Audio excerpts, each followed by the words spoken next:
Hey everyone, so today I have a straight blue-red deck. It is a blue-red Through the Breach deck, so we have the combo of Through the Breach plus Emrakul the Aeon's Torn. So we cast Through the Breach, put Emrakul into play, attack with it with haste, Annihilator 6, and then hopefully that either ends the game right away or shortly after and the opponent is unable to recover from that. That is the primary game plan. Unfortunately, we cannot cast Through the Breach until turn 5, so we have to be reliant on some of our other cards to disrupt the opponent and find this combo once we get to the later stages of the game. So with a straight two-color deck, we have a lot of basic islands and fetch lands. And that works very nicely alongside 3 copies of Blood Moon. So this could also be considered a Blue Moon strategy because we are a straight 2-color deck with Blood Moon. And Blood Moon is going to be at its best in a blue-red deck like this or a mono-red deck.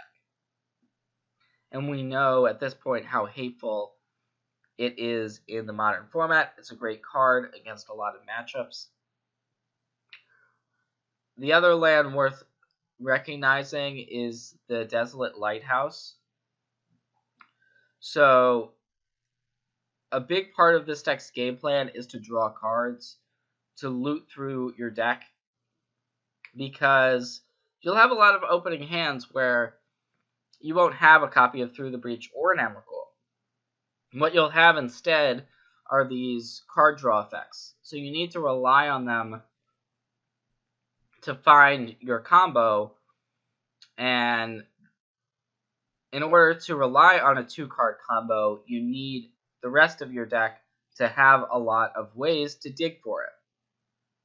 So we have 4 Serum Visions, probably the best card draw spell in Modern, in my opinion.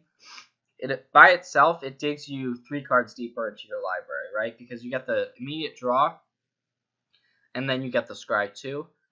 And then there's also Opt, a new addition to the format. Lightning Bolt, it's a solid removal spell. It's basically what any blue-red deck has to rely on for your early removal. There's not anything better than Lightning Bolt. Lightning Bolt's traditionally strong. It is matchup dependent. If your opponent plays something like a Tarmogoyf or Death Shadow, maybe it's not as good.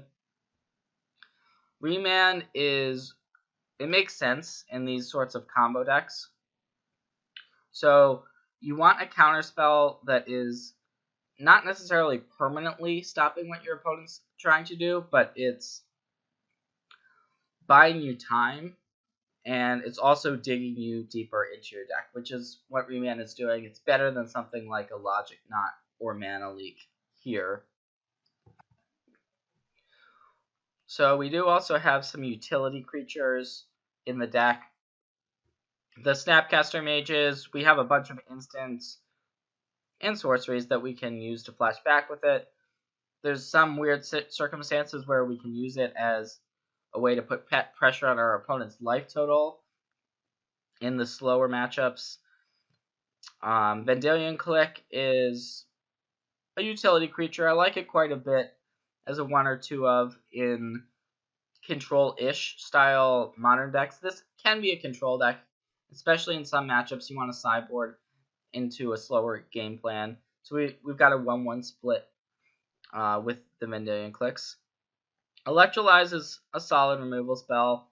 I think a lot of people are down on it. They're cutting it from their Jeskai decks in some situations, but I like it in straight blue-red. And being able to deal with small creatures and then draw you a card, it's often card advantage. Cryptic Command is probably the best counterspell in Modern, if you can cast it, which this deck certainly can. Very versatile.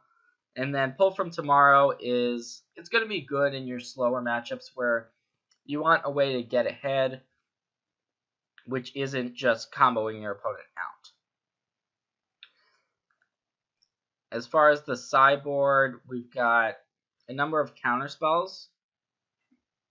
So, depending on what we're playing against, we need ways to protect our Through the Breach and Emrakul. So we may need to board into spell and negate if our opponent is going to be coming with counter spells of their own to try to stop our Through the Breach. Vendilion Clique can also serve as some protection. Ceremonious Rejection, there's a lot of decks like Tron and Affinity out there where this is going to be your best counterspell in those matchups. Roast, it may seem like, why would you want Roast when you could have a card like, say, a Braid? But Roast is good against Death Shadow. And I think being able to kill something like a Tassiger or a Gurmek Angler is pretty important because those cards can come down as early as turn 2.